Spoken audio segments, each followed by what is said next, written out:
Nakanisi doza bolingo bonzambeo na motema nanga mwana Yesu.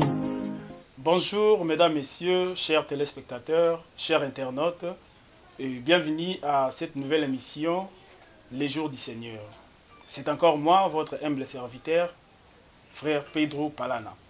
Je reçois pour vous le pasteur Flaré Canto. Il est le pasteur responsable de l'église Myrena. C'est juste sur Aigle Royal, pasteur. Bonjour, pasteur. Bonjour, papa. Quelle est la bonne nouvelle que vous apportez au peuple de Dieu, pasteur? Dieu nous a mis à cœur d'exhorter pendant quelques minutes, de fortifier celui qui est fatigué, de stimuler, de booster la foi de quelqu'un qui passe par des moments difficiles. Voilà. Ok, merci beaucoup, pasteur. Je vous laisse la place pour exhorter le peuple de Dieu. Merci beaucoup, papa. Très honoré par votre invitation. Merci beaucoup. Shalom, shalom, bien-aimés dans le Seigneur. Je vous bénis au nom précieux et puissant de notre Seigneur Jésus-Christ. J'aimerais encore une fois partager avec vous un fardeau que le Seigneur a placé dans notre cœur. Alors, d'entrée de jeu, je vous inviterai à lire la parole de Dieu dans Genèse, chapitre 37. Genèse chapitre 37, c'est une histoire que nous connaissons déjà. Je lis juste à partir du verset 19. Non, je lis à partir du verset 16. Joseph répondit, « Je cherche mes frères. Dis-moi, je te prie, où ils font paître leurs troupeaux. » L'homme dit, « Ils sont partis d'ici, car je les ai entendus dire, allons à Dothan. » Joseph alla après ses frères et le trouva à Dothan. Ils le virent de loin, et avant qu'il fût près d'eux, ils complotèrent de le faire mourir. Ils se dirent l'un l'autre, « Voici les faiseurs de songes qui arrivent. Venez maintenant, tuons-le et jetons-le dans une des citernes. Dirons qu'une bête féroce l'a dévoré, et nous verrons ce que deviendront ces songes. » Ruben entendit cela, et il le délivra de leurs mains. Il dit, « Ne lui ôtons pas la vie. » Ruben leur dit, « Ne répandez point de sang, jetez-le dans cette citerne qui est au désert, et ne mettez pas la main sur lui. » Ils avaient dessein de le délivrer de leurs mains pour le faire retourner vers son père. Lorsque Joseph fut arrivé auprès de ses frères, il les dépouilla de sa tunique de plusieurs couleurs. Il avait sur lui, il les prit et les jetèrent dans la citerne. Cette citerne était vide, il n'y avait point d'eau. Que Dieu bénisse sa parole. Alors l'histoire de Joseph. Joseph, un de type très proche de Jésus, par sa vie, par sa vie, je disais, quelques similitudes. Christ était le très aimé de son Père. Lors de son baptême, la Bible dit que le ciel s'ouvrit et il a reçu une parole d'approbation après que le Saint-Esprit fut descendu sous une forme corporelle d'une colombe. Et Dieu dit, voici celui-ci est mon fils que j'aime, en qui j'ai mis tout mon amour. Et c'est-à-dire que Christ était le fils très aimé de Dieu. Joseph aussi, la Bible nous informe qu'il était le bien-aimé de son père parce que son père l'a eu dans sa vieillesse. Joseph, Jésus était vendu par ses propres frères, Joseph aussi, vendu par ses propres frères. Jésus, après le rejet, a épousé une étrangère, l'Église. Joseph aussi, en Égypte, a épousé la fille de Potiphéra. Jésus-Christ, après l'enlèvement de l'Église, reviendra pour ses frères. Si, dans la gloire, il a rappelé ses frères ont vu sa gloire.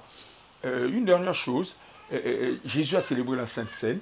Joseph aussi, en prison, était en compagnie du panetier et des chansons. Le panetier, c'est celui qui servait le pain, ça veut dire le boulanger, et les chansons, c'était celui qui servait le vin.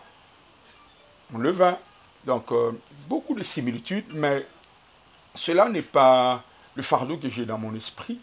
J'aimerais exhorter pendant quelques minutes sur ce que Dieu t'a donné, ce que Dieu t'a donné, ce que tu possèdes, la grâce que Dieu t'a donnée. La Bible nous informe que Joseph, dès qu'il arrive chez ses frères, ils complotèrent de le tuer. La Bible continue en disant que tuons-le et nous verrons ce que deviendront ses songes ou ses rêves. Il fit ainsi. Hein, il est écrit qu'on l'a attrapé Joseph, on l'a jeté dans une citerne et sa tunique a plusieurs couleurs.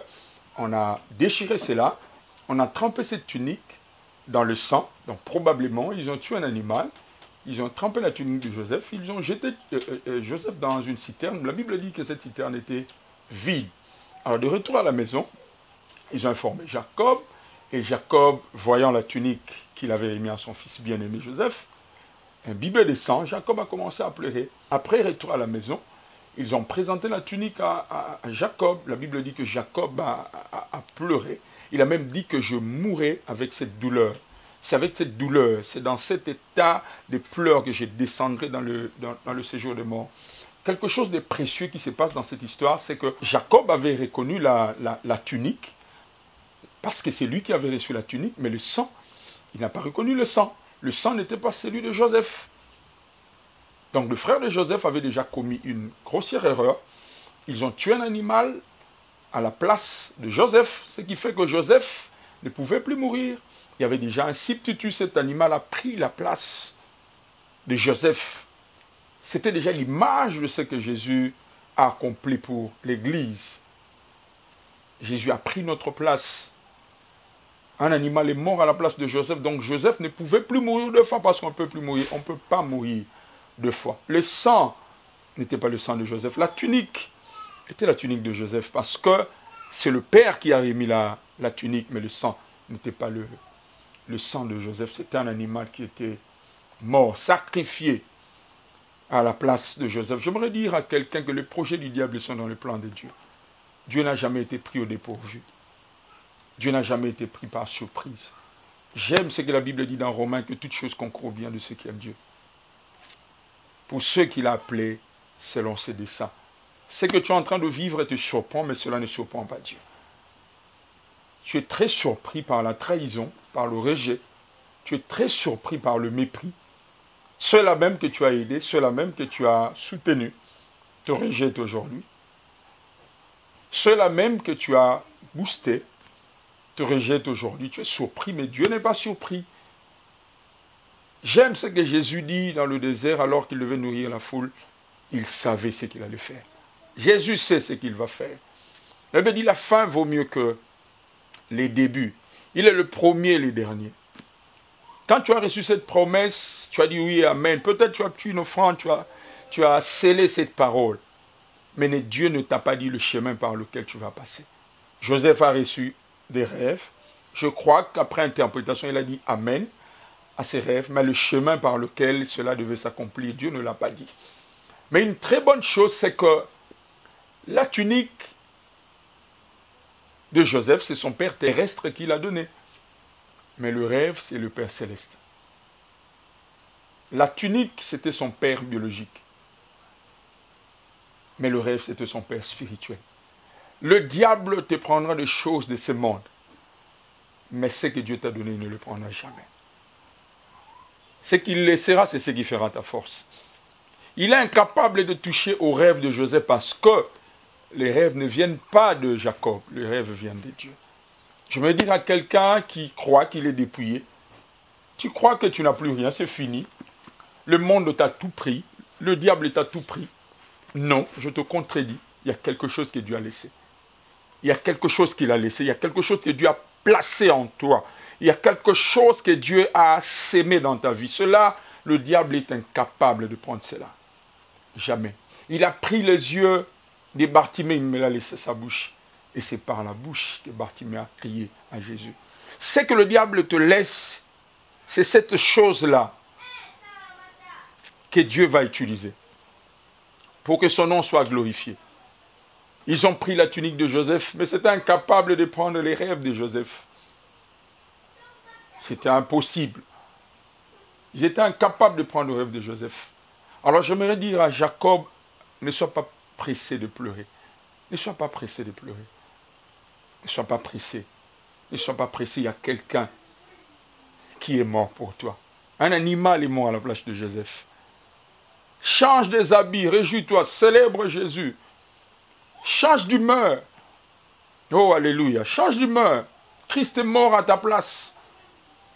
Il a pris notre place au mont Golgotha.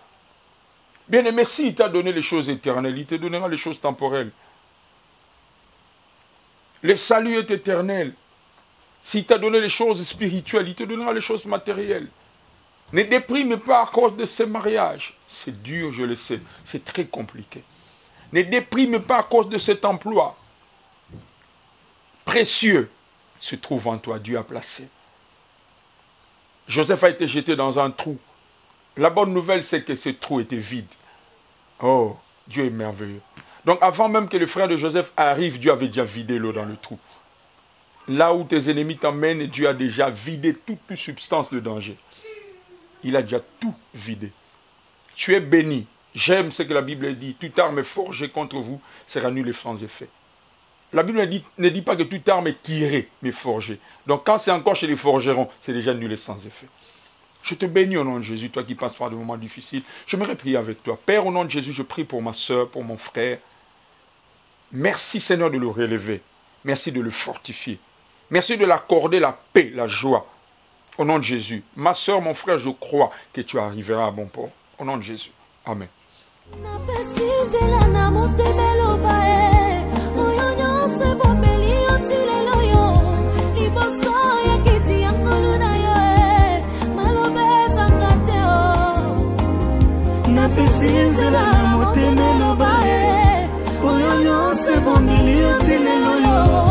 Liboso ya kiti angolo na yo alobe sanga teo